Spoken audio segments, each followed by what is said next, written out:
Assalamu alaikum everyone. Welcome to your complete database systems lab manual, and that would be a project based incremental guide. So in these labs we are going to move beyond theory and step into the practical world. So in this practical world you will actually create, manage and interact with databases just like the real professionals do in their real systems. So why this lab matters for your professional training? Because before we jump into tools, let's understand one thing. Almost every system you use today, whether it's a banking application or it can be a social media platform, and the even the university management systems, all of them rely on databases.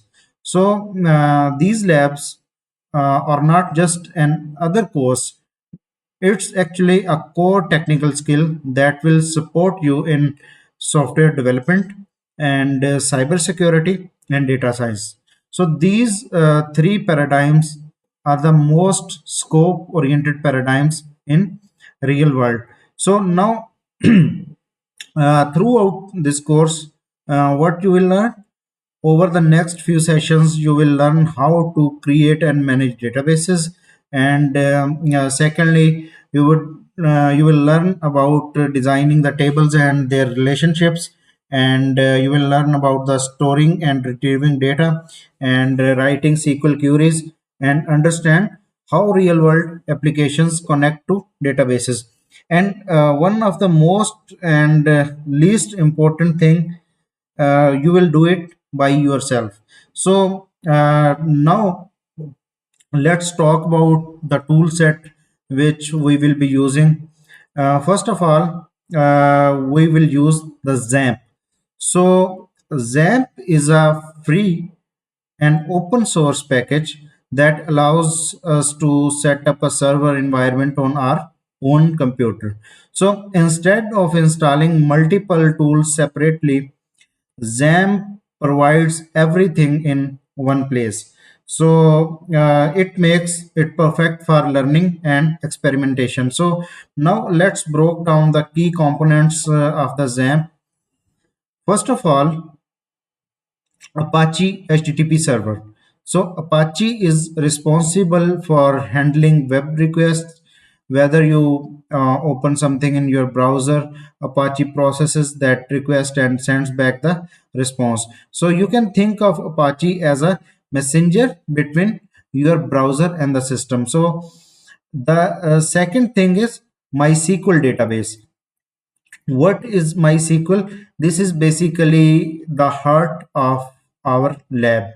The heart of our lab. So MySQL is a relational database management systems that stores data in structured form. And when I use the word relational, you know that I mean tables, columns, and rows. So what kind of operations you would perform? You would be like performing the operations of inserting data and modifying the records, and removing the entries, and retrieving information using some kind of queries. So now the third component is PHP.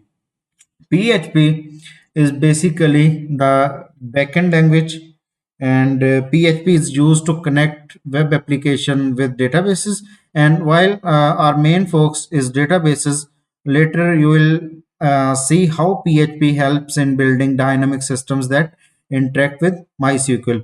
So now here comes the most important part for beginners, and phpMyAdmin. phpMyAdmin would be our control panel. So it is a web-based interface that allows you to interact with MySQL using your browser. So we would open phpMyAdmin in our web browsers, and I will be using the Google Chrome. So now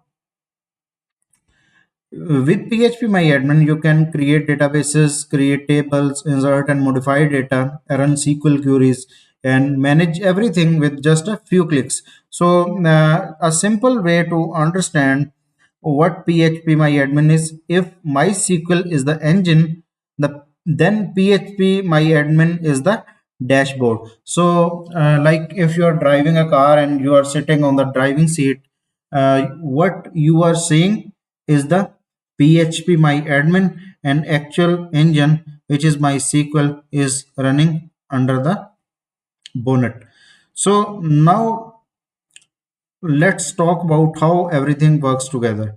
So you open your browser, Apache HTTP server handles the request, and phpMyAdmin provides the interface.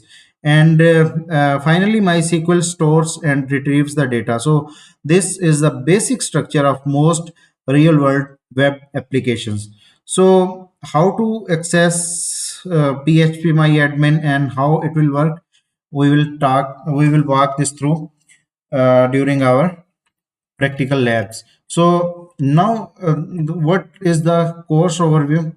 This lab manual is designed as a complete and incremental project. So we would be stepping up after every lecture. So each week we will build upon what we learned in the previous week. So by the end of the semester, you will have created a fully functional database system. So I would be going a bit faster because you know all of the concepts. So the project is basically the IUB, University Management System. So this system will manage the students about their personal information, their enrollments records, and their grades. And it will also manage the faculty, the courses taught by the faculty, their salaries, and the departments where they belong. So after that, the courses offered by specific departments, their credit hours, and their prerequisites. So departments will be including the budget, location, contact information, and enrollment, which student takes which course, and grades, final grades for each enrollment. So you can imagine that we will be building a whole management system for our university. So lab schedule is given here, so it does not belongs to our intention. So now let's talk about the installation of the ZAMP and phpMyAdmin, and what are the objectives. Our objectives are downloading and installation ZAMP on personal computers.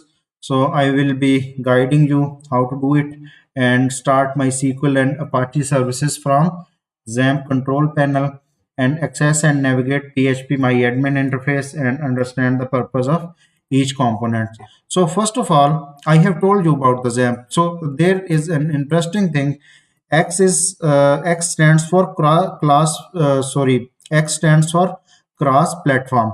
So cross platform means we can run ZAMP on Windows, Linux, and Mac. So it supports every platform.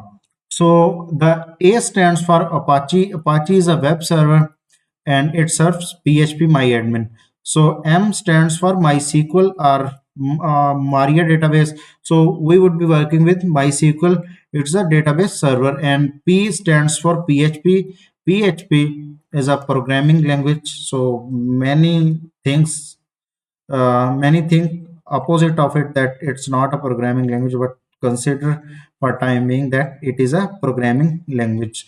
So P also stands for Perl, which is also a programming language. So first of all, we are going towards downloading the ZAMP. So ZAMP basically, this is the website.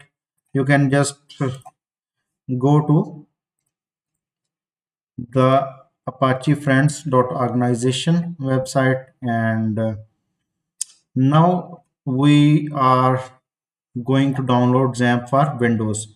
So just click on that. wait for website to be opened and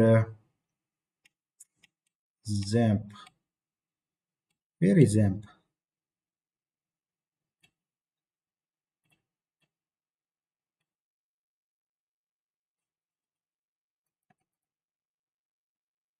Now it has started downloading ZAMP and now it is of 150 MB and I have already downloaded it, so I am just canceling it and let me proceed towards installing ZAMP. Where is ZAMP?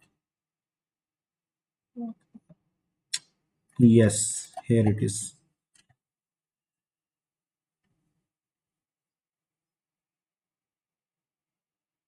So, because an activated user account control on your system are possibly restricted, just click OK on that and um, MySQL, FileZilla, just verify that all of these are checked. Next, select a folder XAMPP. So now please choose a folder to install XAMPP. There can be a pop-up window that would be telling you that you must not install XAMPP inside the program files because it may create disturbances in our future. So just go next. The selected folder is not empty. Please select a different folder. Is not empty. I think I have. Let me delete that folder. C and here is XAMPP. Let me.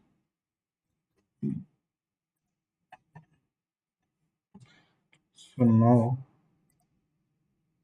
English, yes. Next.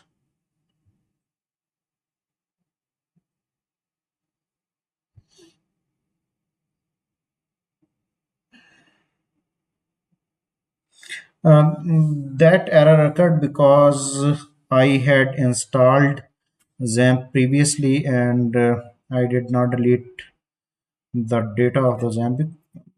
I think I have successfully uninstalled control panel. Uninstall.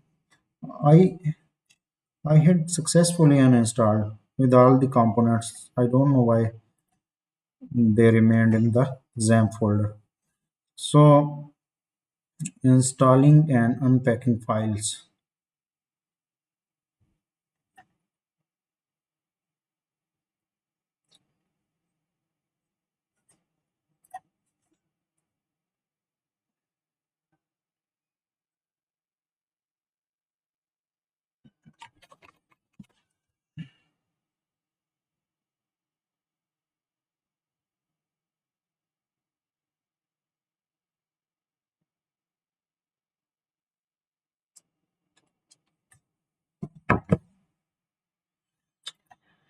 Now it has completed the setup. So first of all, let me introduce you to the XAMPP control panel. Basically, these are the module services and these are the module Apache and MySQL. We will be using that and FileZilla, Mercury and Tomcat. I think you would be needing these modules in your future courses. So now this is basically now we would start MySQL and Apache. This is the port number 3306 and this is the permanent port number for MySQL, and Apache is basically using the port number 80, which is for HTTP, and port 443 is for HTTPS, and these are the process IDs. So these are the random numbers, so every time you would be starting the Apache and MySQL, they would be different from the previous ones. So now 1040 is for HTTP and 12112 is for 443, which is HTTPS. So now we have started these modules and we can stop it from clicking the stop button. So now just go to your browser and php my php localhost phpMyAdmin. So now this is the phpMyAdmin, and you can create a database and tables from this tab. And for now, just this lecture was for installing the XAMPP. Now in the next lecture, I will be creating a database and the tables under that database, and just stay connected. I will be uploading that lecture very soon.